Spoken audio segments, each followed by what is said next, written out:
Bueno, muchas gracias Sergio, muchas gracias a Ana, la Biblioteca Luis Ángel Arango por esta invitación, a todos ustedes por asistir, a las personas que nos van a ver de manera virtual en las distintas líneas. Y maestro Igor, qué alegría estar con usted esta tarde, pero además en un día en que estamos celebrando no solamente a la poesía venezolana, sino a la poesía en español. Sí. Hoy nos regocijamos con el premio Cervantes que le ha sido otorgado al maestro Rafael Cadenas, y creo que ese es un motivo para que los ojos del mundo hispánico vuelvan a asomarse y vuelvan a mirar con detenimiento todo lo que está pasando con la poesía venezolana, que de igual manera ha venido teniendo un reconocimiento también en el ámbito hispano y en España en estos últimos años, con ediciones en las principales editoriales y con reconocimientos también a poetas como Yolanda Pantin, a quien tanto quiere. Sí. Entonces, maestro, este premio, para empezar y hablemos de la poesía venezolana, este premio a Rafael Cadenas, primera vez que un venezolano gana el Cervantes. Sí, es la primera vez que se le concede el premio Cervantes a un venezolano. Cadenas es una figura muy singular. Yo lo diría yo diría que es singular porque al margen del lenguaje de las vanguardias de finales de los años 50 y en los años 60, Rafael Cadenas indaga un lenguaje de un individuo adulto, de un hombre civil adulto que se plantea los problemas de su tiempo sin mediarlos ideológicamente, ¿no? Eso hace de él una figura nacional, una figura que se compromete con temas, por ejemplo, como la presencia obsesiva del yo en nuestras sociedades, ¿no? Con el problema de nuestra lengua, de cómo hablamos, cómo es nuestro castellano, cómo es nuestra relación con la realidad, por ejemplo. Así que creo que es un premio que se puede extender al resto de Latinoamérica, como otros premios que se ha concedido últimamente, el caso de Ida Vitale, que es una gran dama, ¿no? Que fue una gran dama de la poesía latinoamericana, y así como otros poetas, sí. Sí, él es yo creo que una gran referencia para la poesía para todos nosotros, para todos los poetas, digamos, jóvenes y no tan jóvenes, pero que han tratado de comprometerse pues con un mundo más plural, más tolerante, más civil, en el sentido más profundo de ese término de lo civil, ¿no? Maestro, usted ha sabido combinar muy bien la mirada de la aldea, la mirada de lo local, el llano, la naturaleza, y ha tenido una relación con la naturaleza muy intensa que ha sabido traducir a lo largo de su poesía. Hay algo que me llama la atención, es cómo su poesía, que toca los grandes asuntos universales de la poesía de siempre, es una poesía que resulta muy fresca para las nuevas generaciones, es una poesía que los jóvenes están leyendo con muchísimo entusiasmo y que les dice cosas. Creo que usted le presta las palabras a los grandes problemas y a las grandes emociones para decirles cosas, sobre todo a estas generaciones. Hablemos un poco de esa mirada, por ejemplo, de la naturaleza, del llano que vemos, claro, desde sus primeros libros. Sí, sí. Bueno, yo recuerdo mis primeras experiencias literarias, sin duda alguna, como cualquier joven, son experiencias literarias ligadas a la vida cotidiana, a la vida familiar, al devenir del yo, al amor como tema, ¿no? Pero a partir de un libro titulado Crónicas Llanas, comienza un vuelco, realmente comienzo a escribir la poesía que quería escribir, ¿no? Y una poesía centrada en el llano venezolano, que es un llano, que es una geografía emblemática, porque es quizás la geografía que tuvo mayor importancia durante el periodo de la independencia, ¿no? Pero no solo eso, sino que es una geografía sumamente particular. Creo que Borges, ante el llano, habló del vértigo, el vértigo que le producía la pampa, ¿no? Bueno, yo traté, leyendo a los clásicos venezolanos, leyendo a los poetas venezolanos, leyendo a Aurelio Arturo también,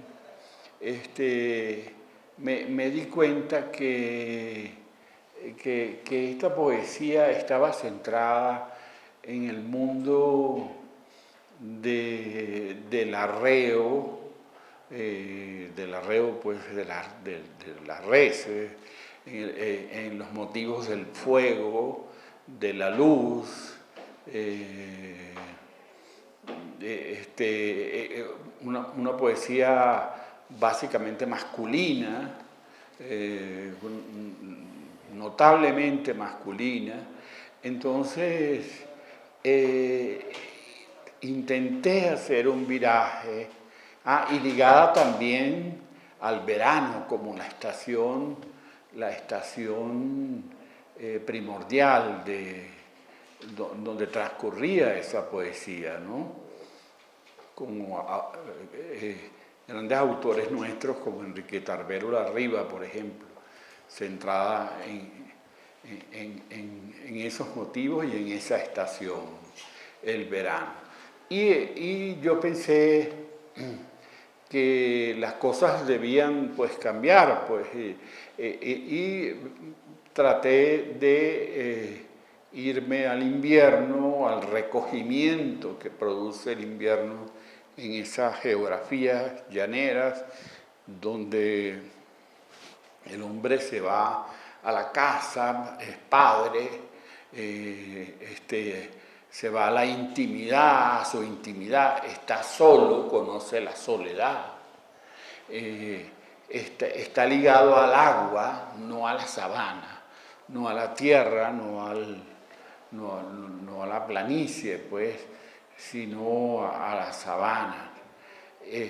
Entonces, con este libro, Crónicas Llanas, comencé a trabajar ese mundo, cambiando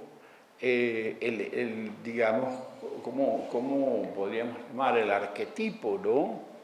El arquetipo y los componentes de ese arquetipo que trataba esa poesía llanera, ¿no? Y por ahí vino la relación con la naturaleza, el tema de las carreteras, ¿no? Las carreteras en nuestros países, en Latinoamérica, entrecruzan nuestra geografía, dividiéndola en variadas figuras geométricas que le han costado la vida a tantos animales atropellados en las carreteras, ¿no?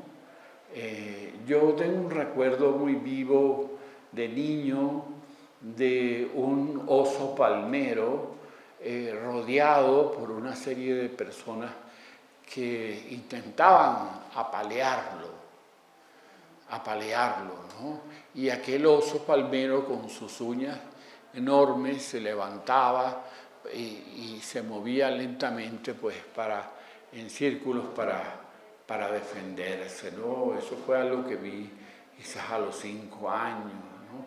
Pero las carreteras tienen una significación muy importante en cuanto a la transformación de nuestra geografía. Y también en cuanto a la, ¿cómo diríamos?, a la direccionalidad de la geografía, cómo las carreteras cambiaron la manera como miraban nuestras geografías. Nuestras geografías tenían una cierta autonomía, pero las carreteras pusieron a nuestras geografías a mirar básicamente hacia los grandes centros de producción. Los grandes centros, en el caso de Venezuela, al norte, al occidente. Entonces, las carreteras todas estaban orientadas hacia el norte y dividían al país, entrecruzaban con figuras geométricas, haciendo figuras geométricas muy diversas, dividiendo esa geografía en figuras geométricas a un costo terrible, ¿no? Pero todas orientadas hacia el norte, cuando nuestra geografía se orientaba de manera horizontal, no vertical, sino horizontal, no del sur al norte, sino del este al oeste. Todas estas cosas significaron para mí un impacto tremendo y recuerdo a George Sebald, te lo comentaba por teléfono, Federico, que él decía: ¿hasta cuándo vamos a mirar nuestras sociedades desde el tema económico y político? ¿Y por qué no miramos a nuestras sociedades desde su relación con la naturaleza, que es tan vital, que ha sido tan vital en la modificación de nuestra manera de ver el mundo, ¿no? En los cambios que ha sufrido nuestra manera de ver el mundo. Nuestra historia ha evolucionado, la historia de ustedes y nuestra historia, que es la misma historia, y el mundo marginal le ganó la batalla al mundo rural. El mundo rural, que era un mundo que tenía unos ciertos valores, una cierta tradición, eso que José Bergamín, del 27, de la generación del 27, llamaba el analfabetismo profundo, ¿no? Que tenía como emblema el cante hondo, a cantores como Agujetas, por ejemplo, ¿no? Que es una maravilla, ¿no? Pues cambió completamente estas expresiones, estas maneras nuestras de representar el mundo, y comenzó este proceso pues, de marginalización, de pérdida de valores enormes. La modernidad no supo, nuestra modernidad no supo conducir un proceso que preservara nuestras identidades. Todo lo contrario, nuestra modernidad se extravió y terminó destruyendo, contribuyendo a la destrucción del país. La marginalización de los centros urbanos, que eran emblemas de la modernidad en Venezuela, comenzó en el año 34. Enrique Bernardo Núñez, un escritor nuestro que escribe un libro pequeñito que se llama El Mapa de Venezuela, habla de esa transformación del año 34, a partir del año 34. Seguramente, yo no lo sé, pero seguramente la historia de ustedes es la misma. Es la misma. Padecimos lo mismo. Y hay que hacer una diferencia. Una cosa es ser pobre y otra cosa es ser marginal. Esto lo digo con muchísimo dolor, porque la pobreza puede ser promisoria. Todos nosotros venimos de la pobreza, de un deseo de nuestros padres de que fuéramos a la universidad o aprendiéramos algún tipo de oficio, hiciéramos algo. Pero la marginalidad no tiene esos valores y representan verdaderamente un problema social que requiere de una atención enorme, ¿no? Y sobre todo una atención a la educación enorme, ¿no? Pero, de nuevo, nos encontramos con sociedades muy elitescas, sociedades terribles, muy crueles, socialmente hablando, y que yo creo que han obstaculizado ese proceso de equilibrar esos contrapesos sociales necesarios de equilibrar. Todo eso tiene que ver con nuestra relación con la naturaleza. Pues mira que de todo lo que has mencionado, hay varios elementos que recojo, entre ellos uno que creo que ha sido una preocupación constante en tu poesía, algo que la misma Gina Saraceni, que ha investigado tanto sobre tu obra, lo ha mencionado, como muchos otros investigadores y críticos que se han asomado a tu obra, y es tu preocupación precisamente por eso que mencionas de la horizontalidad y la verticalidad. Sí. En una entrevista dices: la literatura es un gesto de ocupación, uno ocupa el espacio con las palabras que nombra, las hace suya, se apropia del mundo. Entonces mira, amarro esto con este tema de la horizontalidad y la verticalidad. Traigo a colación a Roberto Juarros, que decía: la prosa está de alguna manera dispuesta para lo horizontal, para ser leída de manera horizontal, como la poesía tiene una predisposición para esa verticalidad. Este es un tema que yo creo que los urbanistas han tocado de muchas formas, pero desde la poesía pues se ha tocado desde muchísimos tópicos, y yo creo que usted lo ha abordado muy bien.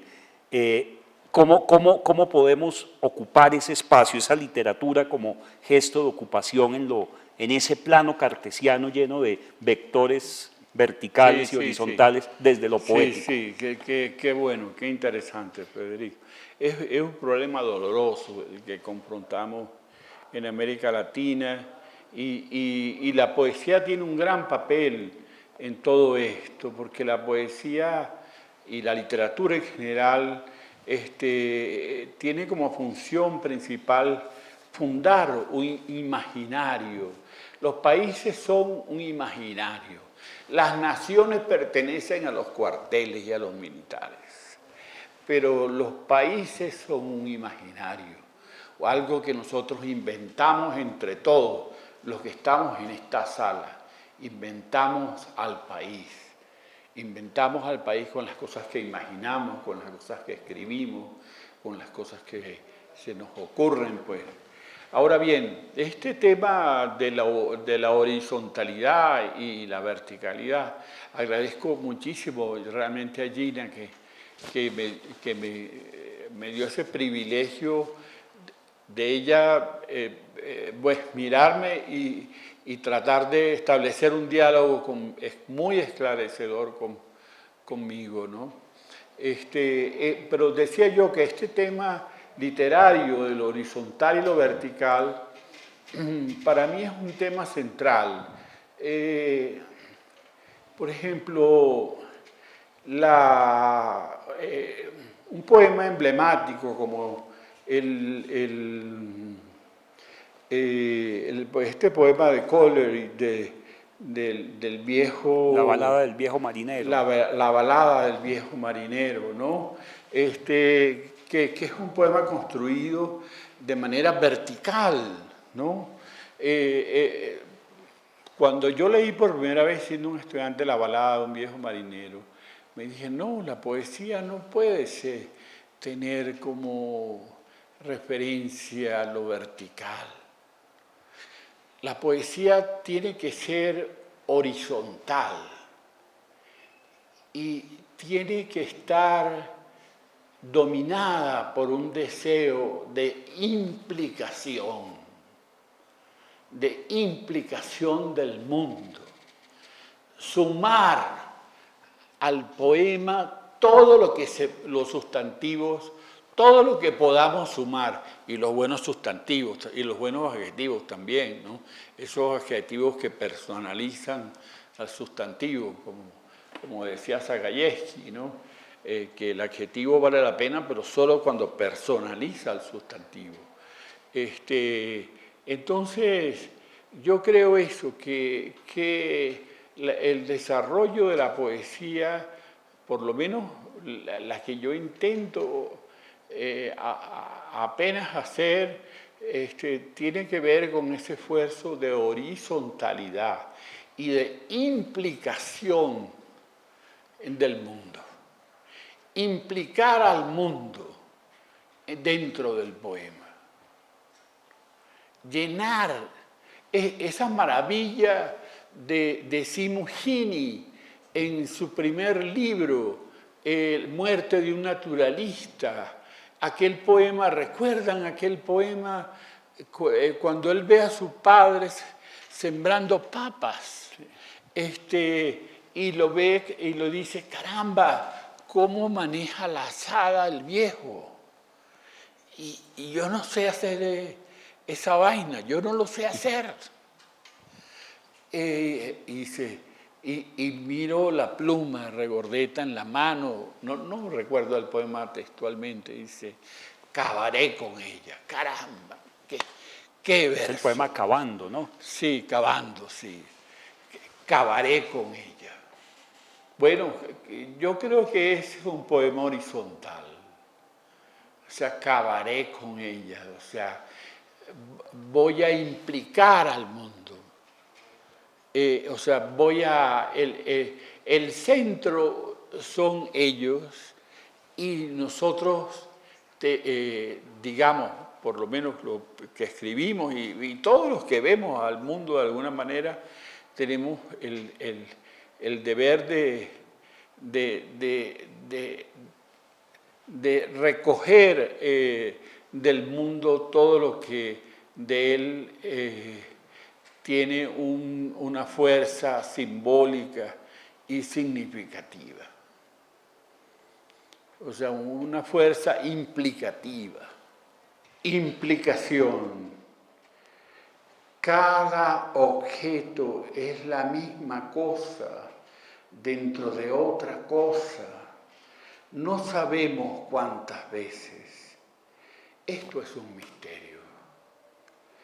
Hay un puente dentro de un puente, unas puertas dentro de una puerta, un automóvil dentro de un automóvil, unas casas dentro de una casa.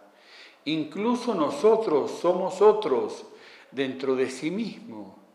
Un sustantivo es un término que simula o parafrasea. Quiero decir que el sustantivo le da un nombre humilde a la implicación.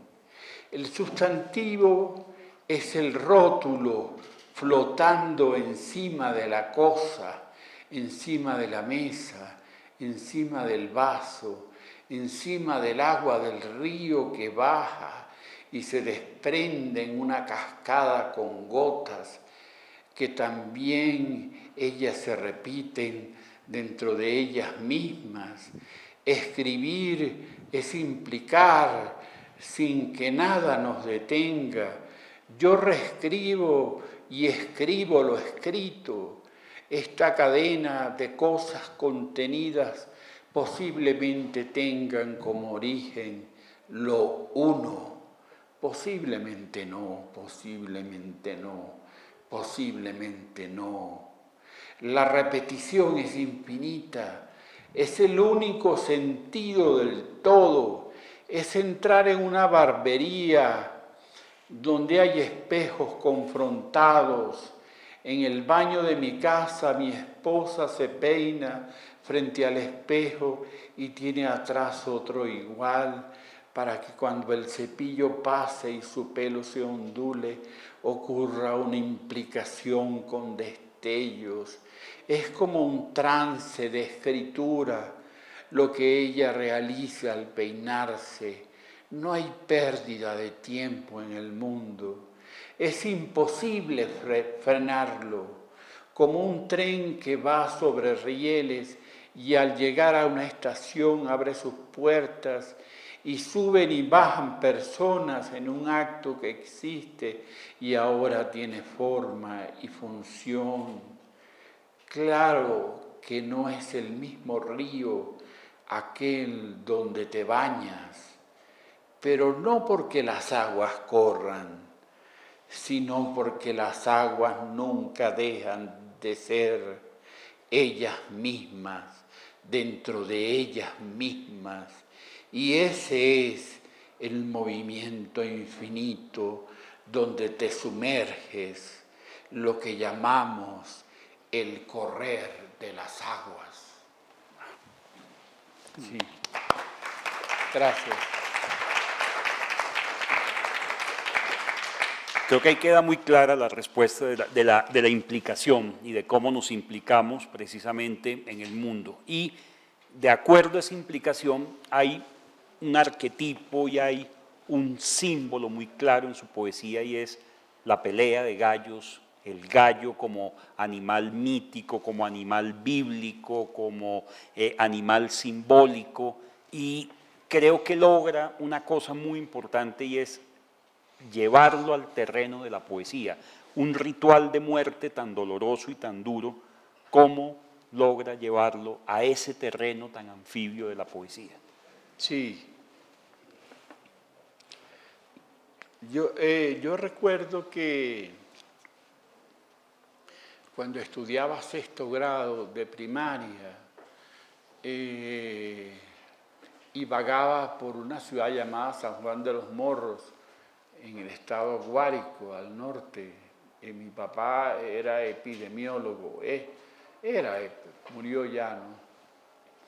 Para mí no, pero él murió. Bueno, recuerdo que, yo siempre tuve una gran admiración por el pasado y buscaba a mi alrededor qué cosas, qué espacios, como dice Iliade, o sea, los espacios profanos y sagrados, ¿no? ¿Qué espacios podrían emblematizar el pasado? Y eso lo encontré en una gallera. Ahí se hablaba de reales, de los reales de la colonia. Se hablaba de pesos.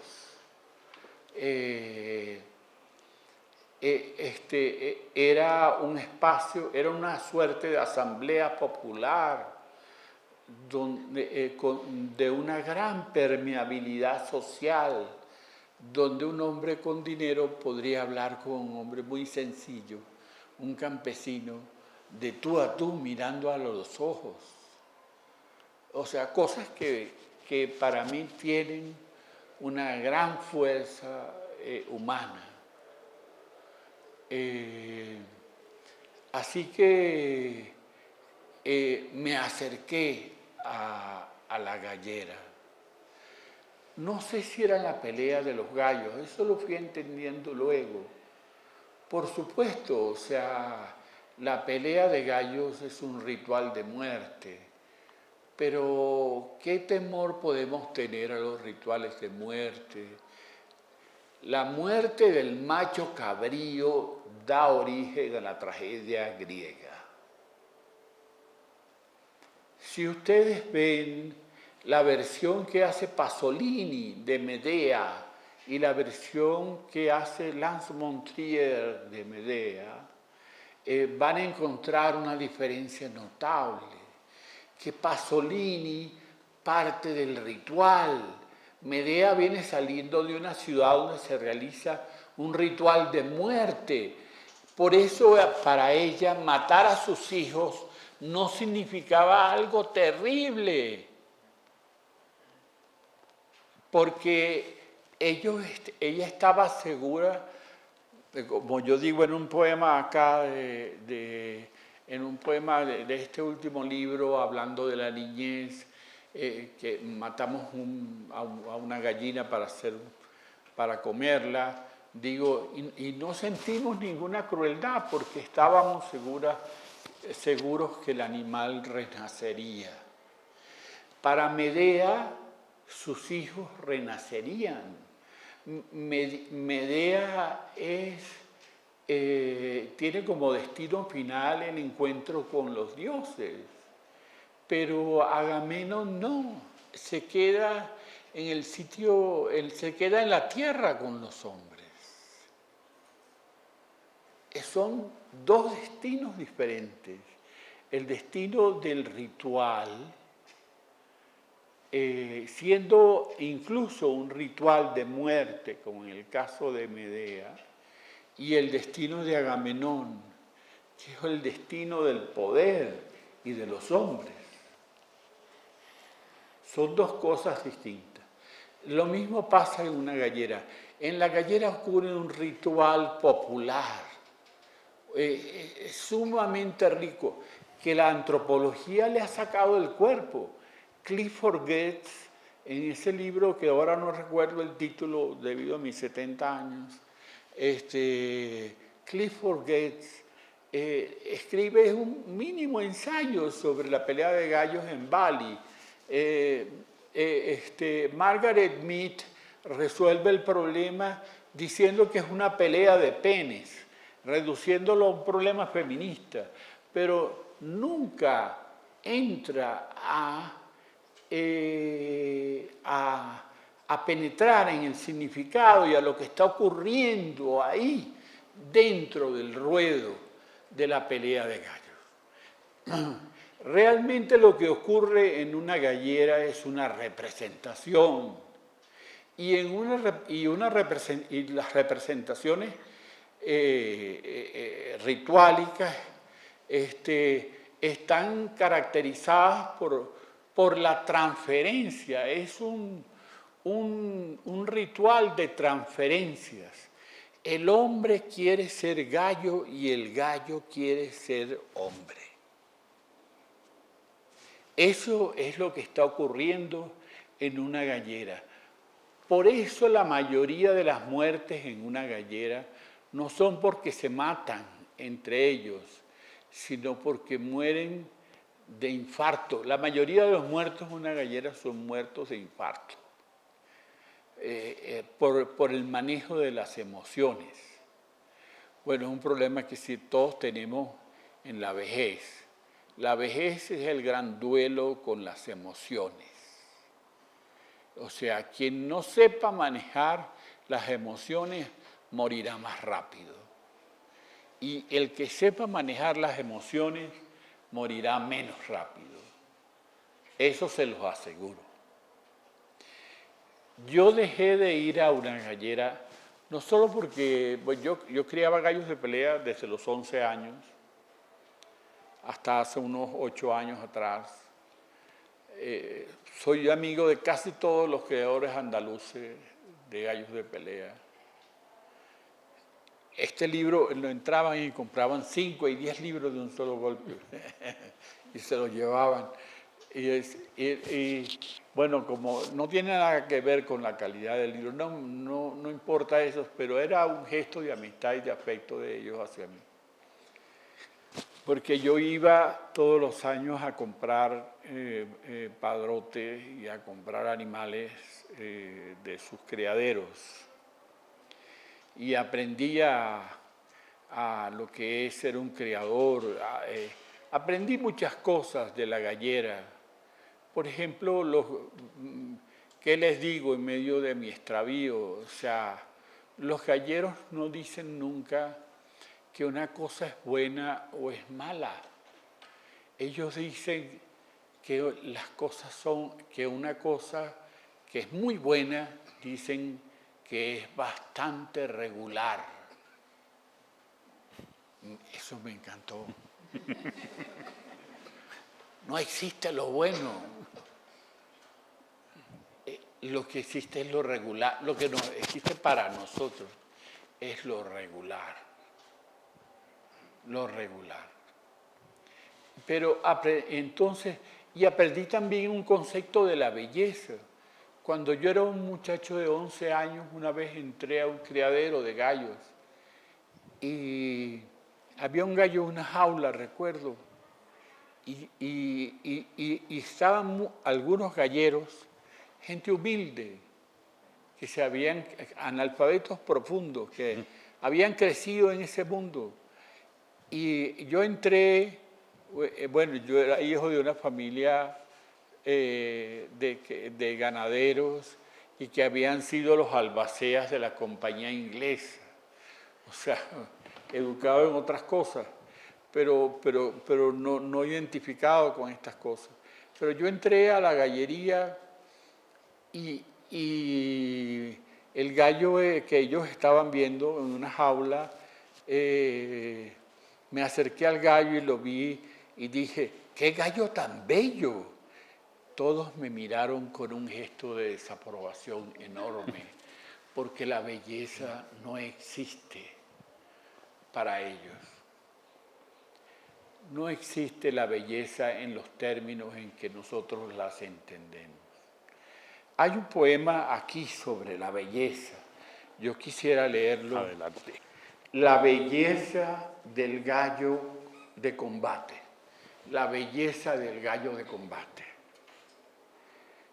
Entré al patio arenoso de la casa de Avilán por una portezuela que flanqueaba el dorso de un muro.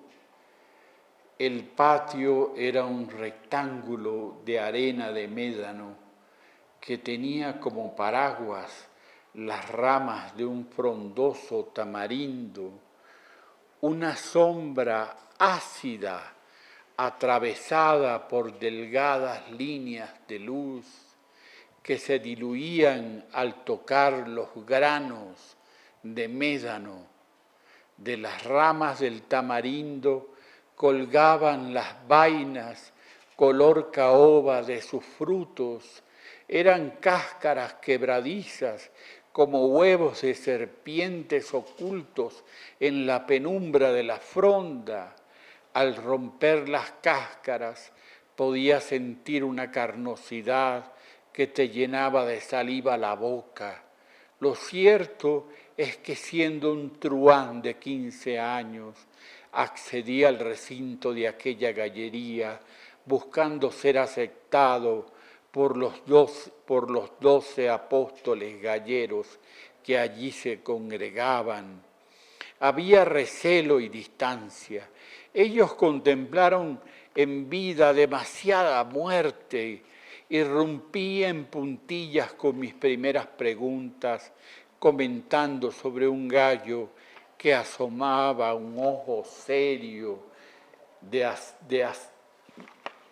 que asomaba un ojo serio y muy redondo a través de una jaula. Dije que el ave me parecía muy bella, pero aquel comentario únicamente obtuvo reprobación. ¿Cómo un ave que se entrega a un ritual de muerte puede ser bella? Eso no existe en la experiencia más roja, ni en la interrogación sobre la muerte. El tiempo ejecutaba los minutos en aquel patio. Era el reloj de arena de mis últimas dudas. Durante esos años, un ave de presa me arrancó los ojos inocentes y me regaló otros cuyas pupilas siempre estarán atentas a la aparición del miedo. Un ave de combate no es bella, lo digo en el sentido más convencional.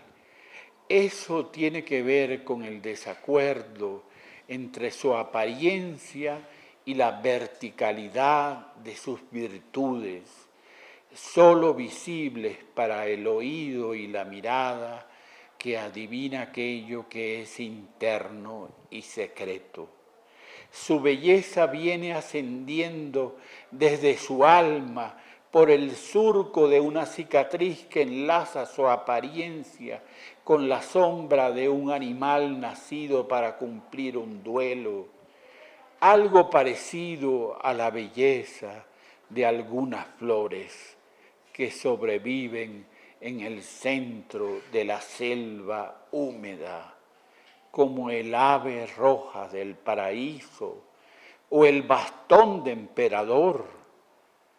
¿Quién diría que estas flores son simplemente bellas a la manera de una rosa tan ordinaria o un sencillo clavel? Oh. Qué belleza de poema. Gracias. Siguiendo con algo que también ha mencionado, de las transferencias, ¿sí? Hablando de ese gallo que quiere ser hombre o ese hombre que quiere ser gallo,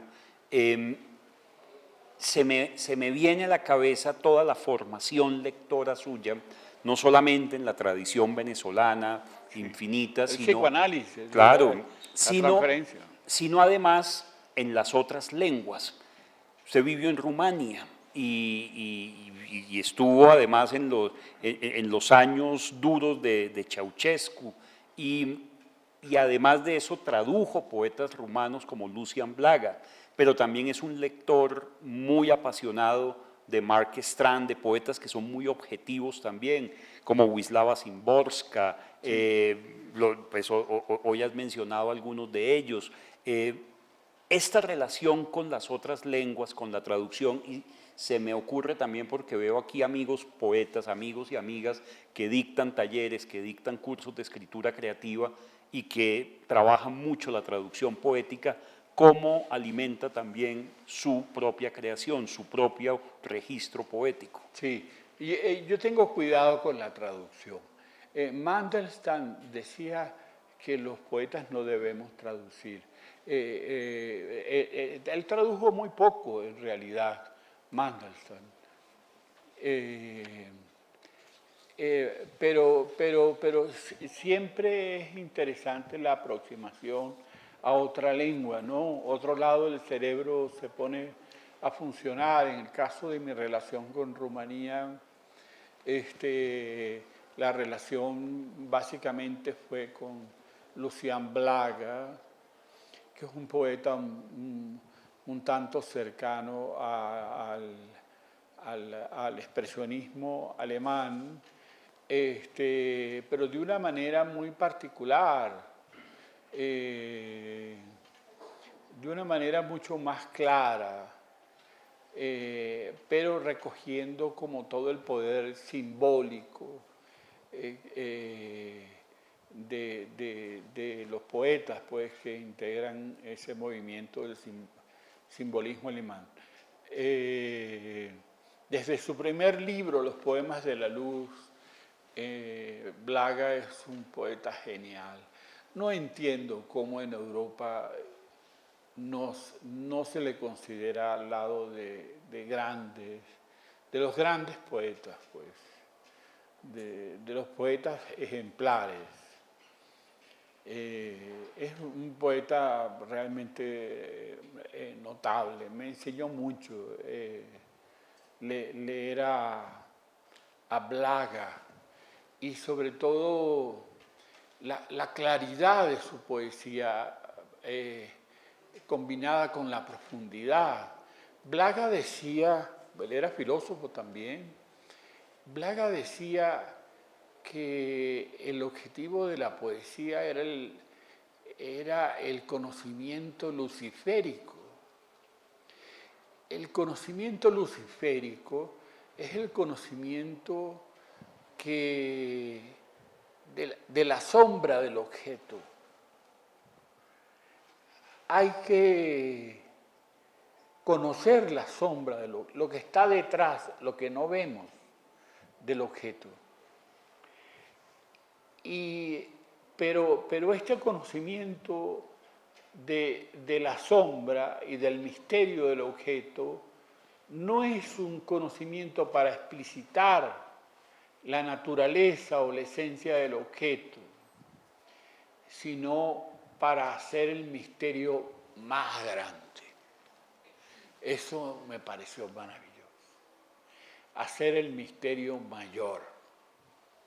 Porque realmente el misterio es siempre mayor. Cualquier cosa conduce al misterio y al cosmos. Cualquier cosa.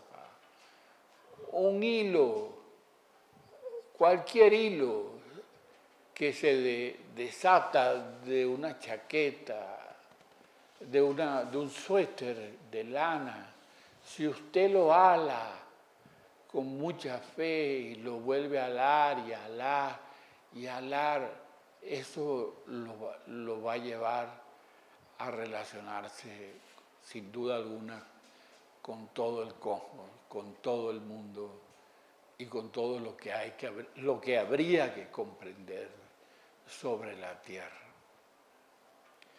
Así lo creo yo. Otra cosa importante de Blaga para mí, porque las cosas que yo puedo decir son las cosas que son importantes para mí. La poesía no está hecha como se hace un Partenón. Por eso Platón la desdeñaba. La poesía es un conocimiento profundamente individual, de lo individual, y por eso Platón la rechazaba. Por eso hablo del hilo, del suéter, como una forma de llegar al misterio y al mundo. Así que había otro elemento que Blaga valoraba mucho, que es el tema del subsuelo, de las voces del subsuelo, que está en Simujini también y está en Keats. Keats, bueno, Simujini le hereda de Keats las voces del subsuelo. Toda esa investigación de Keats por su tierra natal, por su mundo ancestral, tiene que ver con esta idea de desenterrar o de vincularse con las voces del subsuelo. A Blaga lo conseguían correteando por el campo y lanzándose a la tierra y pegando el oído a la tierra. Y le decían poeta, lo respetaban, era un gran académico y un filósofo, uno de los más importantes. Pero ¿qué hace usted tirado en la tierra? Y dice, escuchando a las madres. Estoy escuchando a las madres. Yo creo que uno debería aprender a eso, a escuchar las voces del subsuelo. En ese sentido hablo de las madres, ¿no? Las voces del subsuelo. Las voces que decía José Bergamín en el alfabetismo profundo. No dejar que nos arranquen nuestro vínculo umbilical, sanguíneo, con el analfabetismo profundo. Cuando hay campañas de alfabetización y escucho a estos técnicos hablar del alfabetismo, me río. Y dice, por Dios, si todo viene de los analfabetas, si los analfabetas nos enseñaron todo lo que sabemos, todo lo más valioso que sabemos. Entonces eso me impactó mucho. También después otro poeta, Marin Soescu, un poeta, recuerdo también con pero un vínculo con lo popular muy importante. Él decía, la poesía popular es una poesía del conocimiento. Eso es verdad. Si usted va, toda la poesía colombiana popular es una poesía de preguntas y respuestas. Es una poesía del conocimiento. Yo te pregunto y tú me respondes. A ver, ¿quién sabe más? El poema central de la cultura venezolana, por lo menos de la modernidad, es el duelo entre Florentino y el Diablo, que tiene un antecedente anterior a la versión que nos presenta Alberto Arbelo Torrealba, muchísimo anterior. Yo la tengo escrita por un caporal de Sabana, llamado Antonio José Torrealba, que era un hombre que se obsesionó por la escritura, como Celestino antes del alba de Reinaldo Arenas. Y entonces vivía todo el día escribiendo, y escribió 6 volúmenes de 500 páginas, y lo que hacía era montar caballo. Gallegos, que solo pasó 2 semanas en el llano y que era un gran novelista, conoce a Antonio José Torrealba, y Antonio José Torrealba, como buen analfabeto profundo, desprendido de estas cosas, le entrega sus cuadernos. Todas las descripciones de la naturaleza que hay en gallego vienen de Antonio José Torrealba. En mi casa, en la biblioteca, están los 6 volúmenes de Antonio José Torrealba. Yo me siento a leer y dice, oye, recuerdo un capítulo dedicado a las adivinanzas. Unas adivinanzas de una cuartilla, de una página entera. Y yo decía, pero Dios mío, ¿quién puede dar con el resultado, con la respuesta a esta adivinanza? Y sin embargo, estos seres sí respondían, chicos. Eran tan sabios. Entonces, ¿qué me van a decir estos técnicos del alfabetismo?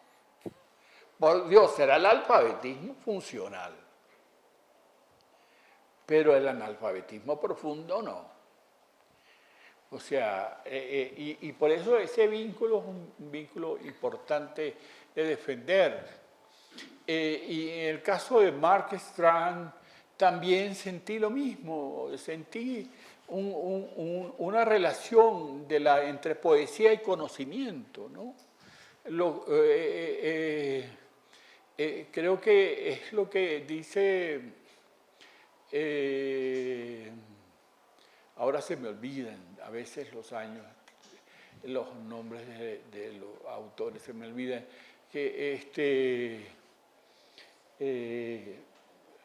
bueno, pero Harold Bloom lo retoma y dice, la poesía, existen 2 poesías. Existe la poesía lírica y existe la poesía de la investigación. Es el poeta, el narrador que escribió poesía e investigación. ¿Tú me lo recordarás? ¿No lo recuerdas? No. Bueno, ya lo recordaremos. Bueno, muy bien. Es uno de estos grandes pensadores del siglo XX. Y hablaba esto de la poesía de la investigación. A mí me interesa la poesía de la investigación, porque es la poesía popular. La poesía popular es básicamente una poesía de la investigación, una poesía del conocimiento del mundo, porque se conoce a través del otro.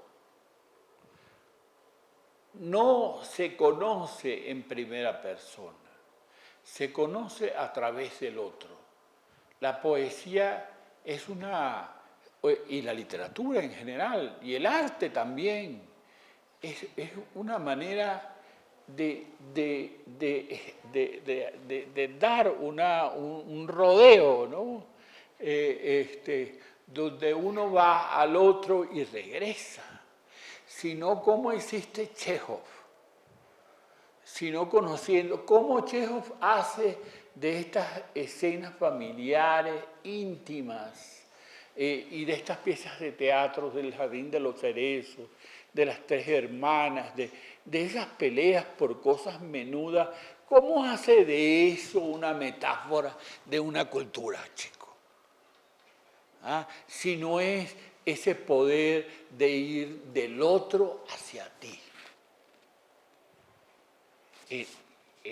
El poeta o el escritor, digo yo, que va directamente hacia él a confesarnos que le duele la muela, no, ya, eso está perdido. Eso no tiene mucho sentido. O sea, aquí nos conocemos como comunidad, como seres que convivimos. La poesía nace de un esfuerzo de comunicación, de establecer puentes de lenguaje, y con una herramienta tan primitiva como la palabra, chico. La palabra es tan precaria. La palabra casi no dice nada. La palabra casi no dice nada, pero es lo que tenemos y con eso nos comunicamos. Entonces, ¿cómo pueden salir unos ahí a hablar de que les duele la muela o que yo, no sé? Bueno. Y eso que menciona me recuerda el discurso de Saramago cuando recibe el Nobel, que menciona al comienzo, dice, voy a hacerle un homenaje a las dos personas más sabias que conozco que eran analfabetas, mis abuelos. Y empieza a mencionar lo que hacían los abuelos, que dormían con los cerdos, en fin. Y al final dice, mi abuela, dice, tengo tanta pena, el mundo es tan bonito y tengo tanta pena de morir. Y el abuelo se despide de los árboles cuando siente que se va a morir. Eso es absolutamente extraordinario, precioso. Extraordinario, Federico. Mira, yo soy súper llanero. A mí me encanta el rock. Yo nací con el rock. A mí me encanta el rock, Black Sabbath, me gusta muchísimo. Bien. Estamos bien. Somos amigos. Me encanta Black Sabbath, Jethro Tull, toda esa gente me gusta mucho. Pero me gusta mucho la música llanera también, muchísimo. Y lo que pasa es que la gente no escucha, no pone oído a la música popular, chicos. No la escucha como debería escucharse, las cosas grandes. Yo recuerdo un joropo, por ejemplo, un pasajito. Les voy a contar algunas cosas. Un pasajito dice, miren esta cosa tan sabia que les va a servir a ustedes y les voy a ahorrar una consulta al analista, al psiquiatra. Dice este pasajito llanero, escrito por un campesino, dice, la soga que se revienta, corriendo mismo se empata. Lo repito, la soga que se revienta, corriendo mismo se empata. Cuando sucede alguna tragedia en la vida, si usted no tiene fuerza para seguir viviendo y no perder ese ritmo, ¿no? Ese ritmo vital de la vida, usted va a seguir viviendo y se va a empatar la soga. Pero si usted no es capaz de continuar con ese ritmo, pues la soga se va a reventar y usted va a morir. Y otra cosa que le escuché que dice otro joropo, dice, no es tanto lo que yo sé, sino cómo me acomodo. Coño, qué bueno, chico. Eso me enseñó muchísimo. No es tanto lo que yo sé, sino cómo me acomodo. Claro, por supuesto.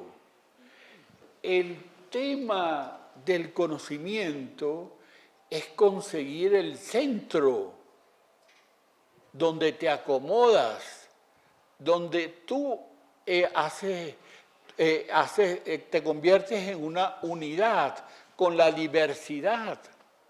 Eso me lo enseñó la profesora que fue mi tutora en la universidad cuando presenté mi examen de oposición.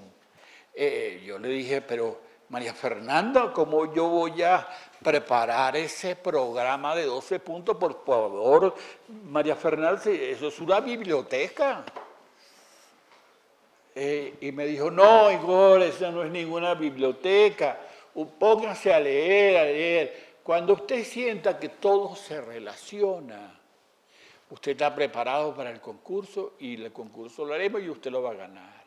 Y es verdad, cuando tú sientes que las cosas se relacionan y se establece un centro, entonces tú puedes salir adelante. Y la poesía es eso,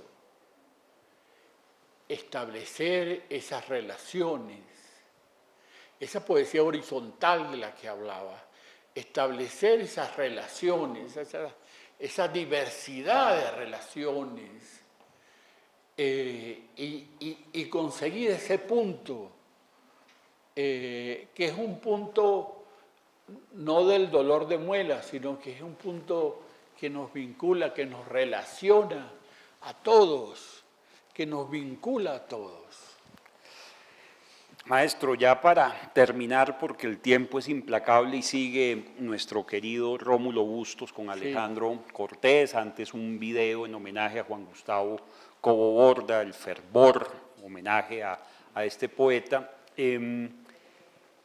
Estamos también, como le dije hace un momento, frente a profesores de escritura creativa, profesoras de talleres de creación literaria, donde siempre nos estamos preguntando el porqué de la poesía, el porqué de la poesía en un tiempo como el que estamos viviendo. En su libro Anapurna, que tiene una reedición en la Universidad Javeriana, pues un poco nos vuelve a convocar ese vértigo y a esa modernidad. Un poeta que hemos mencionado, que admira mucho, Mark Strand, nos recuerda que en un tiempo donde nos invitan a la comida rápida, a la lectura rápida, a la velocidad, la poesía vuelve y nos convoca a la lentitud y al silencio. Sí. En su Ars Brevísima, que a mí me encanta, dice, el poeta debe escribir con calma, como el tragador de sables en el circo que se dice a sí mismo, con calma, para no herirse. Sí. ¿Para qué la poesía en estos tiempos tan veloces, tan ruidosos, tan bulliciosos, allá en su secreta carpintería? Sí, bueno, Simugini en La emoción y las palabras dice que la poesía, creo que es ahí en ese libro, que él dice que la poesía traslada la violencia externa al mundo interior y de alguna manera la anula, la detiene, pues le da un giro simbólico.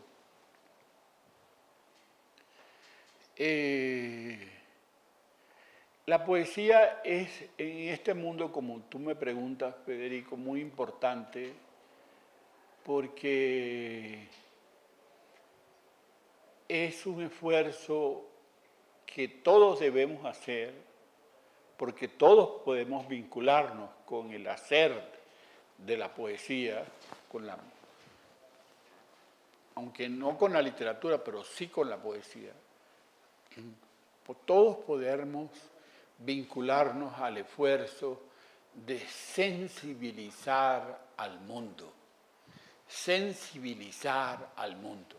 Eso que James Hillman, el junguiano James Hillman, decía, devolverle el alma al mundo. Tenemos que devolverle el alma al mundo. Es una gran obligación. Hay que pelear por esto, sin dejarnos engatusar por discursos de prosperidades súbitas o de lo que sea, pero devolver el alma al mundo. Las cosas son bellas cuando tienen alma, chicos, cuando respiran alma, cuando nos comunican el alma. Cuando ustedes escuchan a un cantor popular o a un intérprete de un instrumento popular o clásico, lo que sea, y se sienten conmovidos, caramba, les hicieron el regalo más preciado, que es devolver el alma al mundo. Y el capital no quiere devolver el alma al mundo. El capital lo que quiere es destruir al planeta, chico. O sea, lo que quiere es volvernos polvo, ¿vale? O sea, pero también hay gente asociada a ese mundo del capital que se disfraza y piensa lo mismo. Y piensa lo mismo. Yo lo digo como demócrata, yo lo digo porque yo creo en la democracia, en una democracia social, verdadera, que sea capaz de asumir esa empresa, de devolverle el alma al mundo, de arrebatarle la educación a una élite y entregársela a la gente que necesita vivir mejor, vivir de manera sensible, vivir con calidad de vida. Y creo que la poesía en ese sentido cumple una función muy grande, además de enseñarnos el sentido de las palabras. En un poema, cónchale, piensen en un haiku, 575. Esa es la cifra que más me gusta. Es la cifra del haiku, 575.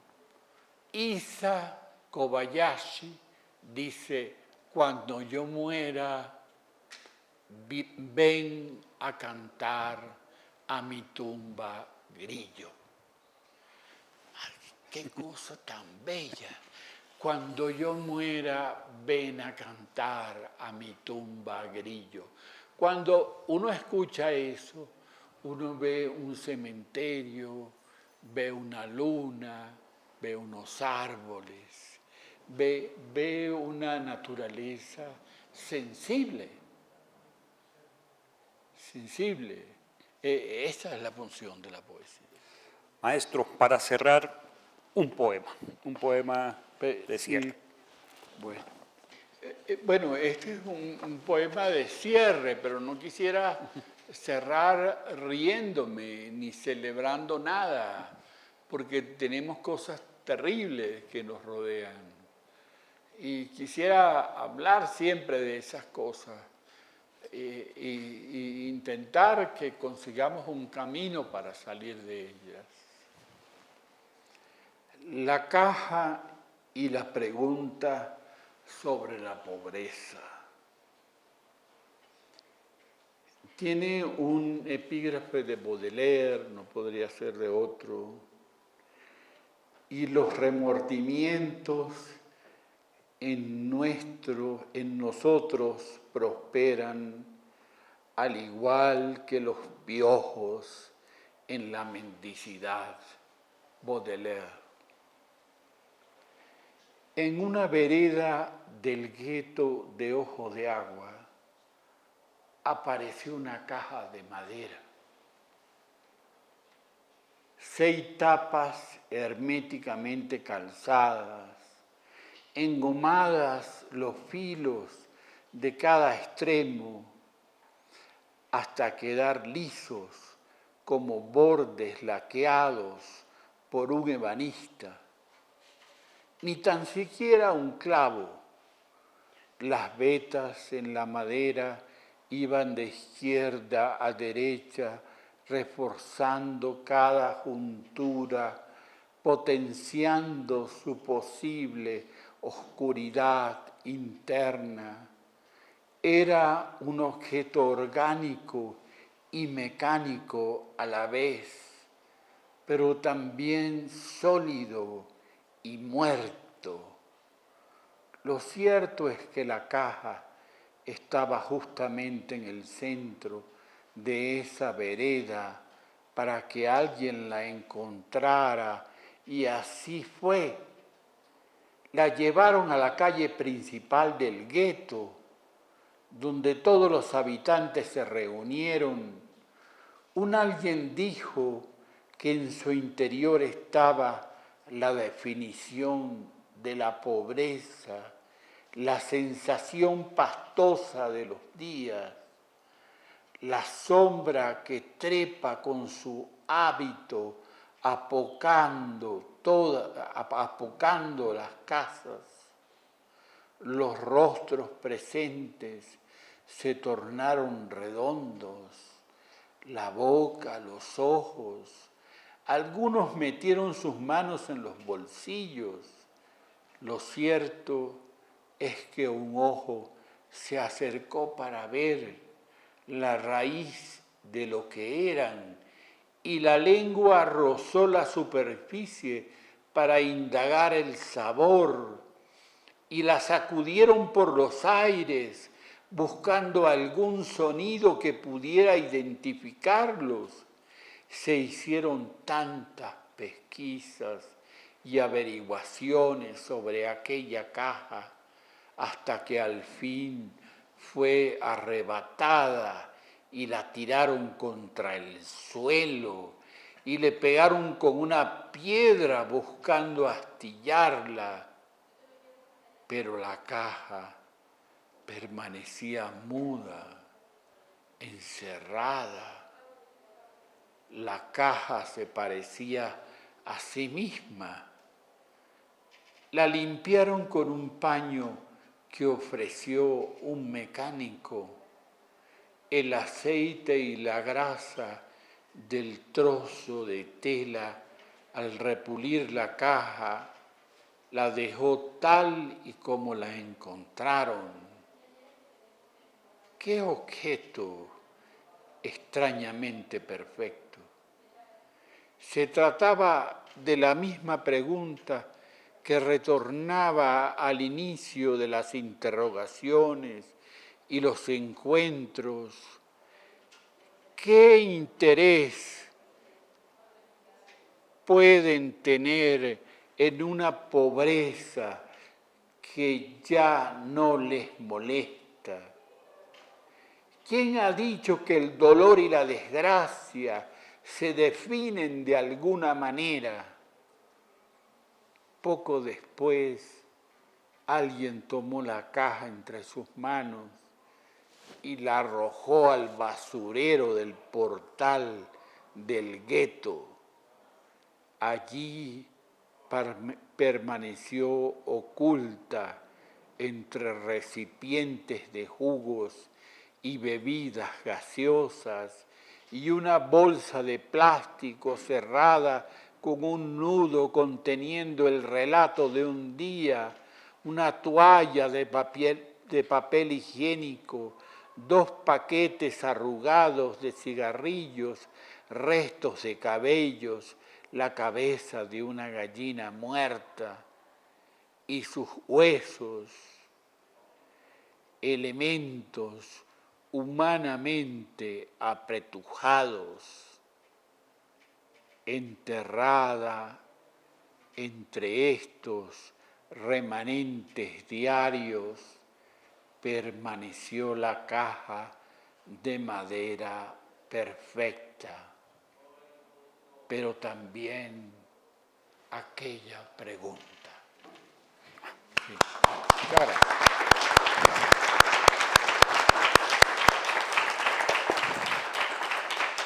Maestro Igor, qué alegría haber tenido esta conversación. Bueno. Gracias por volver a Bogotá, gracias por la generosidad de todo el tiempo que nos dedique y qué privilegio además celebrar hoy su poesía, el día en que estamos celebrando a la poesía venezolana con ese premio Cervantes a Rafael Cadenas. Así que muchas gracias y quédense para el siguiente evento con Rómulo Bustos y Alejandro Cortés.